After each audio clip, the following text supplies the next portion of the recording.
अक्रूर जी जरासंध की चेतावनी वाला लेख पढ़कर सभा में सुनाते हैं और ये लेख पढ़कर महाराज शूरसेन को लेख पत्र सौंप देते हैं। महाराज शूरसेन सभी से पूछते हैं, इस विषय में हम आप सबका मत जानना चाहते हैं। अक्रूर जी उठकर कुछ कहने वाले रहते हैं, तभी श्री कृष्ण उन्हें रोक देते हैं। तब एक सरदार कहता है, ये संधि पत्र नहीं, एक आज्ञा पत्र है, और आज्ञा यह है कि युद्ध से पहले ही उनके चरणों में अपना सिर रख दो। दूसरा कहता है कि क्या हमने हाथों में चूड़ियां पहन रखी हैं जो हम आत्मसमर्पण कर दें। फिर वसुदेव जी खड़े होकर कहते हैं, महाराज हमारे सामने दो ही रास्ते हैं, एक जीने का और एक मरने का। यदि अपमान से भरा जीवन जीना चाहते हो तो उस आत्ताई के चरणों में अपना मस्तक रख दो, जिसे वह जब और जैसा चाहे ठोकरें मारता रहे। और यदि अपने देश और यादव कुल का कुछ मान समझते हो तो क्षात्र धर्म एक ही बात कहता है कि अपने देश की आन के लिए अपना बलिदान कर दो। फिर एक सरदार विकद्रु उठकर कहता है कि इस तरह का बलिदान देना व्यर्थ है जो जोश में दिया जाए। शास्त्र कहता है कि यदि एक प्राणी के बलिदान से कुल की रक्षा हो सकती है तो उसका बलिदान दे देना चाहिए। ये सुनकर श्री कृष्ण बलराम की ओर देखते हैं, बलराम समझ जाते हैं। तब वह सरदार आगे कहता है कि इसी प्रकार एक गांव को बचाने के लिए एक कुल का और एक राष्ट्र को बचाने के लिए एक नगर का बलिदान करना चाहिए। इस समय वैसी ही परिस्थिति है। वह सरदार कहता है कि जरासंध के पत्र में जो मूल बात है उस पर किसी ने अपना मत व्यक्त नहीं किया। उसकी मांग स्पष्ट है कि कृष्ण और बलराम उसे दे दो तो बाकी सबको वह छोड़ देगा। ये सुनकर सभी स्तब्ध रह जाते हैं। फिर वह सरदार कहता है कि वीरता और बलिदान की बड़ी बड़ी बातें छोड़कर हमें केवल एक बात पर विचार करना चाहिए कि हम कृष्ण और बलराम का बलिदान कर सकते हैं या नहीं। शूरसेन और वसुदेव ये सुनकर चौंक जाते हैं। फिर वह सरदार श्री कृष्ण की ओर देखकर कहता है कि सर्वप्रथम मैं श्री कृष्ण से ये पूछना चाहता हूँ कि इस विषय में दोनों भाइयों का क्या मत है। तब श्री कृष्ण उठकर कहते हैं कि मैं महामना विकद्रु की बात से सहमत हूँ। ये सुनकर शूरसेन, वसुदेव और अक्रूर जी चौंक जाते हैं। तब श्री कृष्ण आगे कहते हैं, यदि हम दोनों के बलिदान से मथुरा की समस्त प्रजा की रक्षा हो सकती है तो अवश्य हम दोनों का बलिदान कर देना चाहिए। हम दोनों इस बलिदान के लिए तैयार हैं। ये सुनकर अक्रूर जी खड़े होकर कहते हैं, परंतु हम इस मत से सहमत नहीं हैं महाराज। इस बात का निर्णय लेना इतना आसान नहीं है। जरासंध उसका बलिदान मांग रहा है जिसने मथुरा की प्रजा को कंस जैसे आत्ताई से मुक्ति दिलाई है। यदि श्री कृष्ण नहीं होते तो हम आज भी उस पापी के चंगुल में फंसे हुए होते। अब एक पापी के पंजे से निकले हैं तो श्रीमान विकद्रु का कहना है कि दूसरे महापापी के यमपाश में अपनी गर्दन स्वयं डाल दें। नहीं महाराज नहीं, ये किसी वीर जाति को शोभा नहीं देता। हम प्राण दे देंगे परंतु श्री कृष्ण और बलराम को नहीं देंगे। तब विकद्रु कहता है कि अच्छा होता कि ये निर्णय लेने के पहले एक बार जनता से पूछ लिया जाता। तब अक्रूर जी कहते हैं कि जनता तो श्री कृष्ण की पूजा करती है। हमारे प्रजाजन इतने कृतघ्न नहीं है महाशय कि अपने तारनहार को स्वयं अपने हाथों से बलि की वेदी पर चढ़ा दें। मैं यहाँ दूसरे सभासदों से पूछता हूँ कि क्या और कोई विकद्रु की बातों से सहमत है। सभी कहते हैं नहीं, कदापि नहीं। ये सुनकर शूरसेन और वसुदेव जी प्रसन्न हो जाते हैं। शूरसेन जी कहते हैं, हम आपकी बात से सहमत हैं अक्रूर जी।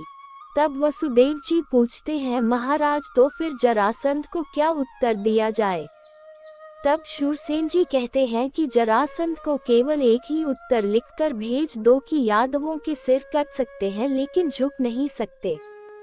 उधर ये संदेश सुनकर जरासंध भड़क जाता है और कहता है, तो यही सही। मथुरा अब रक्त से भरा तालाब होगा और उसमें उद्दंड यादवों के सिर तैर रहे होंगे। सेनापति वर्धक कूच का डंका बजा दो। और फिर जरासंध की सेना को एक जगह एकत्रित किया जाता है मथुरा की ओर कूच करने के लिए। इधर अक्रूजी सेना को एकत्रित कर सभी में जोश भरते हैं।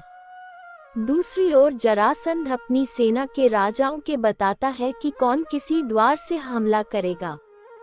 वह कहता है कि याद रहे कि उस नगरी में एक भी मकान न रहने पाए, सभी महलों और मकानों को ध्वस्त कर दिया जाए। अक्रूजी को गुप्तचर बताता है कि जरासंध ने अपनी सेना को 4 भागों में बांटकर मथुरा को चारों ओर से घेर कर हमला करने का आदेश दे दिया है और आज शाम से पहले वे मथुरा पहुंच जाएंगे। जरासंध अपनी सेना को लेकर नगर के दक्षिण द्वार की ओर निकल पड़ता है। महल की गैलरी से श्री कृष्ण और बलराम देखते हैं कि अक्रूरजी नगर के द्वार बंद करवा रहे हैं और सैनिकों के हथियारों पर धार तेज करवा रहे हैं। एक कढ़ाई में तेल को गर्म किया जाता है।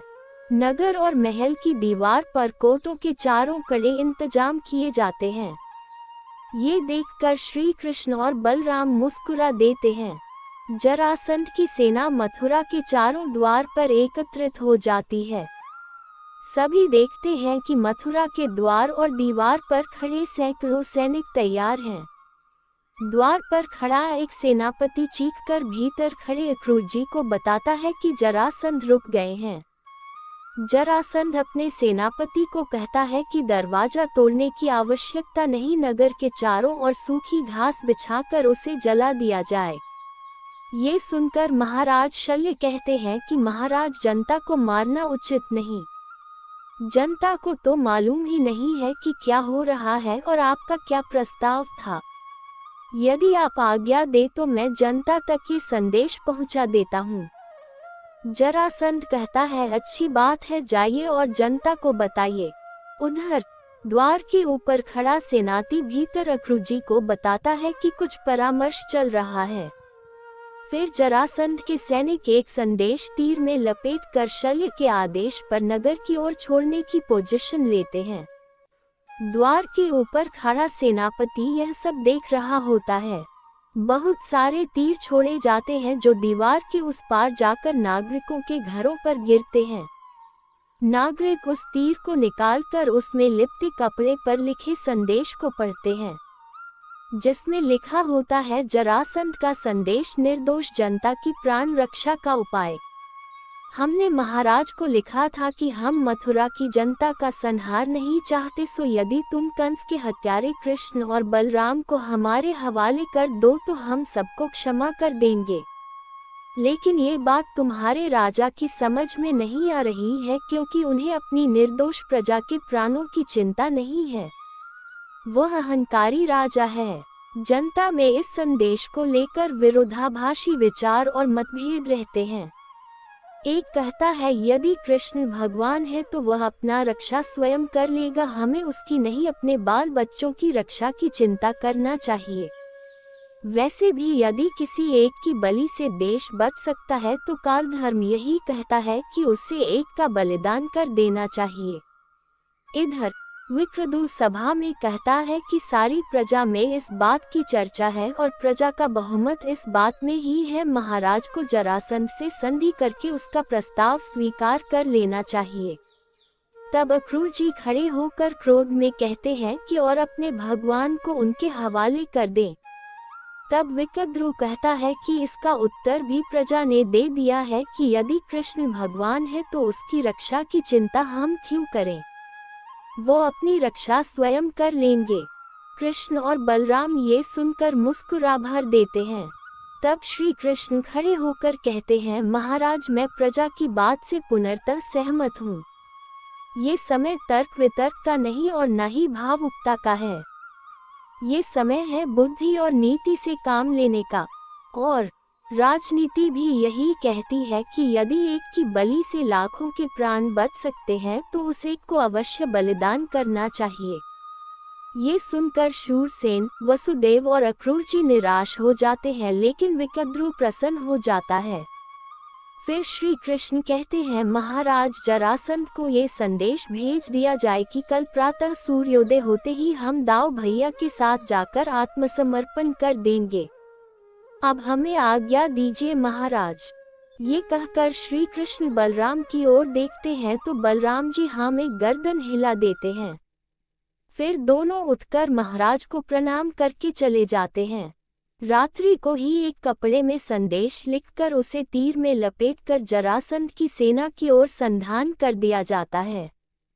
वह तीर जरासंध के सैन्य शिविर में जाकर गिरता है। ये तीर लेकर सैनिक सेनापति को देते हैं। सेनापति उसे संदेश को पढ़ता है और कहता है वह युद्ध किए बिना ही विजय मिल गई। सेनापति उस संदेश को लेकर जरासंध के पास जाता है।